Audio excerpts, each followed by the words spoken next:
Education हमारे system में हम अक्सर ये समझते हैं कि अगर इंसान एजुकेटेड है तो बात ख़त्म हो गई, ठीक है? लेकिन कई बार अगर आप देखेंगे ना तो बहुत सारी चीज़ें ऐसी हैं जो आपको ज़िंदगी में सिखाई ही नहीं गई कि डिप्रेशन से कैसे डील करना है, टैक्स कैसे भरना है, प्रॉब्लम कभी आ जाए तो उसका प्रॉब्लम सॉल्विंग कैसे होगा। वो अलजेब्रा से नहीं होता जो हमारे स्कूल में सिखाया गया है। आज का जो टॉपिक है ना उसी से उसका लेना-देना है कि the science of true education. अब यहाँ पे हम थोड़ा-सा स्टेप बैक करेंगे और देखेंगे कि एजुकेशन में और लर्निंग में क्या फ़र्क है। अगर आप कहीं न कहीं अपनी ज़िंदगी से जूझ रहे हैं, एमबीए की डिग्री लेने के बाद, सीए करने के बाद अभी भी परेशान हैं, कहीं न कहीं क्वार्टर लाइफ क्राइसिस में हैं, आर्टिस्ट बन तो चुके हैं लेकिन बिज़नेस में स्ट्रगल कर रहे हैं, इमोशनल डिलेमा, किसी के रिजेक्शन से स्ट्रगल कर रहे हैं। ये शायद समझने में, पढ़ने में, सोचने में थोड़ी ज़्यादा हेल्प करे क्योंकि ये सारी चीज़ें एजुकेशन में हमें सिखाई नहीं गई। अब मैं एजुकेशन की इतनी बुराई क्यों कर रहा हूँ, ठीक है? एजुकेशन है बहुत अच्छी चीज़ और ज़रूरी है, लाज़मी है उसको लेना, ठीक है? लेकिन इसमें ना अक्सर हम लर्निंग भूल जाते हैं। हम वेल एजुकेटेड तो बन जाते हैं, लेकिन हम लर्नेड पीपल नहीं बनते। अब दोनों में फ़र्क क्या है? ऐसा समझ लीजिए कि एक जो डिग्री है, एजुकेशन है, वो शूज़ की तरह है। आपने अपने पैर पे जूते पहने, इसका मतलब है कि आपको डिग्री मिल गई, पर आपको चलना लर्निंग के थ्रू ही है। हम अक्सर ये भूल जाते हैं, ठीक है? सो अगर आपकी डिग्री आपके दरवाजे पे है या दीवार पे लटकी हुई है, मान लिया, टाइटल आपके दरवाजे पे है, मान लिया, लेकिन आप कितने अच्छे इंसान हैं इससे बहुत ज़्यादा फ़र्क पड़ता है। अब एक छोटी-सी स्टोरी है और ये पर्सनल है। सो हुआ ये कि मैं स्विमिंग पूल के पास खड़ा था, ठीक है? वो स्विमिंग के ऊपर डाइव बोर्ड नहीं होता जहाँ से नीचे जंप करता है, तो सीढ़ी होती है ऊपर जाने की, वहाँ पे मैं खड़ा था। जंप करने के लिए अपनी बारी का वेट कर रहा था। एक आदमी एकदम पॉश सूट में, ठीक है? उसके पास उसकी जो कीचेन थी उस पे मर्सिडीज़ का लोगो था और वो जैसे ही आया ना तो हर कोई उसको देख रहा है और वो डेफिनेटली एकदम वेल एजुकेटेड पर्सन दिख रहा है, देखने से ही लग रहा है। और वो लोग नहीं होते जिनका एकदम ऑरा लैविश वाला होता है, लेटेस्ट आईफोन होता है हाथ में, सोने की घड़ी होती है या सोने की अंगूठी होती है, एकदम टिप टॉप पॉलिश, बाल बहुत महंगे सैलून से इंसान कटा के आया हुआ है, सूट एकदम महंगा है, ठीक है? वो बंदा स्विमिंग पूल की तरफ चलते हुए आता है और उसको देख के ऐसा लग रहा था यार ऐसा बनना है, यू नो? आपकी ज़िंदगी में भी वो कोई एक भैया होंगे जिनको आप देख के ऐसा सोचते होंगे यार इसके पास पैसा है, गाड़ी है, इसके जैसा बनना है। मैं भी उसको देख के वही सोच रहा हूँ, ठीक है? अब वहाँ पे ना एक छोटा-सा बच्चा था, वो उनका बच्चा था। तो वो बच्चा एक ऑटिज़्म वाला जो बच्चा था उसकी हेल्प कर रहा था, ठीक है?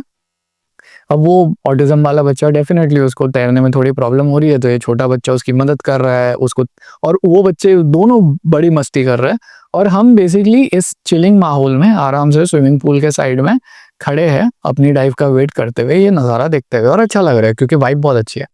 तो जैसे ही वो आदमी आया ना, वो बच्चा इसका था, जो हेल्प कर रहा था ऑटिज़्म वाले बच्चे की। तो बच्चा भाग के गया उसके पापा के पास, उसने बोला कि मैं इसकी हेल्प कर रहा हूँ, मतलब मैंने ये किया। अब उसके फादर ने ना बिकॉज़ ऑफ वो जो एक हमारे यहाँ होता है ना डिमीनर के ये सारी चीज़ें हमारे नीचे है। उसने बोला कि ये सब इसमें मत पढ़, तेरा 45 मिनट्स की स्विमिंग है, स्लॉट हुआ करते थे, तू स्विमिंग कर और निकल जा, ठीक है? इसमें हाथ मत डाल। और ये बात उसने मतलब बेसिकली जो सीढ़ी मैंने बोला ना, तो सीढ़ी के ऊपर मैं खड़ा था, ये बंदा पीछे आया और वो थोड़ा स्विमिंग पूल से दूर था लेकिन हम उनकी बातें सुन सकते थे। तो जितनी इज़्ज़त थी दिल में, ठीक है, वो धड़ाम करके नीचे गिर गई। और आपको ऐसा लगा कि भाई अगर तेरे पास पैसा भी है, पढ़ाई भी है, क्या फ़ायदा जब अकल ही नहीं है, जब समझ ही नहीं है। अगर आपके या मेरे पेरेंट्स होते तो हमें शाबाशी देते कि यार बहुत अच्छा काम किया है। हो सकता है हमारे पेरेंट्स के पास मर्सिडीज़ ना हो, लेकिन उतनी सेंस, उतनी अकल, उतनी इंसानियत, उतनी समझदारी है। ये फ़र्क है लर्निंग में और एजुकेशन में। आपके पास एमबीए डिग्री हो सकती है, लेकिन अगर आप एमबीए डिग्री लेके 1000 लोगों को जॉब से निकाल दे रहे हो, तो फिर क्या फ़ायदा? राइट? किसी की ज़िंदगी अच्छी नहीं हो रही है क्योंकि आपको किसी और का प्रॉफ़िट बचाना है। अब मेरे दिल की भड़ास निकल जाए इससे पहले ये समझ लेते हैं कि हमें क्या करना है ताकि हम ऐसे लोगों में से ना बने, ठीक है? तो अगर आप एक सर्कल देखें, ठीक है? अगर मैं एनवायरनमेंट बनाऊँ तो ये हूँ मैं या ये है आप, ओके? This is you. अक्सर जब हम एजुकेशन करते हैं ना, तो हम पढ़ाई कर रहे होते हैं फॉर एग्जांपल अलजेब्रा की, फिज़िक्स की, फ़िलॉसफ़ी की या बाकी सारी चीज़ों की और हम अपने ही अंदर थोड़ा ऐसा ईगो के लेवल पे जाते रहते हैं। डेफिनेटली हम सीखते बहुत है और सीखना बहुत ज़्यादा ज़रूरी है, मना नहीं कर रहे, ठीक है? लेकिन उसके साथ में ये समझ होनी चाहिए कि वो जो चीज़ सीखी है उसको यूज़ कैसे करें दुनिया में, वो एक्चुअल में लर्निंग है। आपने जूते तो पहन लिए लेकिन जब तक आप चलेंगे नहीं उसको लेके, क्या फ़ायदा? तो यहाँ पे 2 चीज़ें आती है जहाँ से आपको शुरू करना है। सबसे पहला, उस नॉलेज को, जितनी भी नॉलेज आपने ली है, जैसी भी ली है, उसको लेके अपने ही अंदर झाँकना है। उसे कहते हैं हम रिफ्लेक्शन। और फिर उसी नॉलेज को लेके अपने आजू-बाजू की दुनिया को देखना है, जिसे हम कहते हैं अवेयरनेस।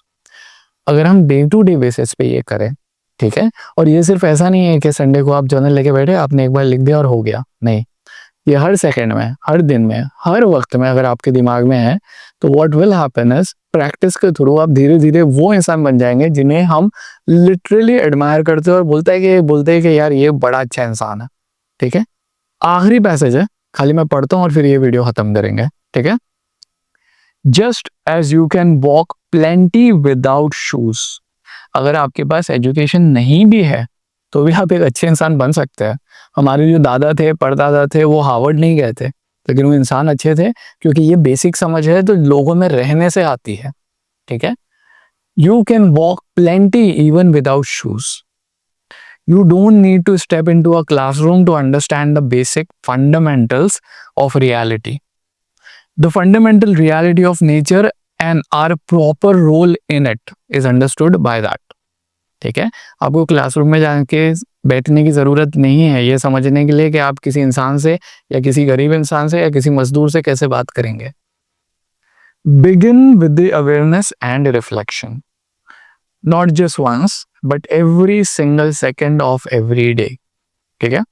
और ये था sign of true education from the book Daily Stoic. अब एक और अनाउंसमेंट बहुत इंपॉर्टेंट, हम एटॉमिक हैबिट्स की वर्कशॉप कर रहे हैं जो टोटली फ्री है। Be like very welcome to join.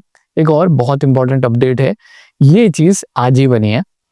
तो basically as the name suggest, stoicism for artist, ये एक फिलॉसफी के हिसाब से आता है। तो मुझे ऐसा लगता था कि आर्टिस्ट जो होते हैं ना, वो अपने दिमाग में बहुत ज़्यादा क्योटिक होते हैं। मैं उसी इंडस्ट्री से आता हूँ, तो इसलिए स्टोइसिज्म पे ज़्यादा ध्यान देना शुरू किया था कि अगर हम अपने दिमाग में कहीं ना कहीं कोई सेंस बना ले तो शायद ज़िंदगी जीना थोड़ा सा आसान हो जाए। और ये किसी को सिखाने के लिए नहीं था, ये मेरे खुद के सीखने के लिए था। आज मैंने व्हाट्सएप पे एक पूरी कम्युनिटी बनाया है जिसके अंदर photographers, designers, graphic designers, illustrators, writers, ये सब है। और उसके साथ में ना ये यूजुअल के आपके व्हाट्सएप ग्रुप से अलग है। ये पूरी कम्युनिटी है जहाँ पे डीप डिस्कशंस होंगे, आर्ट के बारे में बात होगी, कॉन्सेप्ट्स के बारे में बात होगी। अगर किसी को नहीं समझ में आता है, किसी को डर लग रहा है, किसी को कोई आइडिया नहीं आ रहा है, वो आके बैठ के डिस्कस कर सकता है। सो उस कम्युनिटी का लिंक टोटली फ्री है बॉस, ठीक है? फ्री इसलिए है क्योंकि मुझे ये कम्युनिटी चाहिए थी, कहीं और नहीं मिली तो मैंने बना लिया। तो come be a part of my journey, let me be a part of your journey, that is more than enough, ठीक है? सो बस वो वार्मथ के लिए, वो ग्रुप के लिए, वो कम्युनिटी के लिए ग्रुप है। लिंक नीचे डिस्क्रिप्शन में दे रहा हूँ मैं, ज्वाइन कर लो बिंदास and will see you in the group. Thank you so much.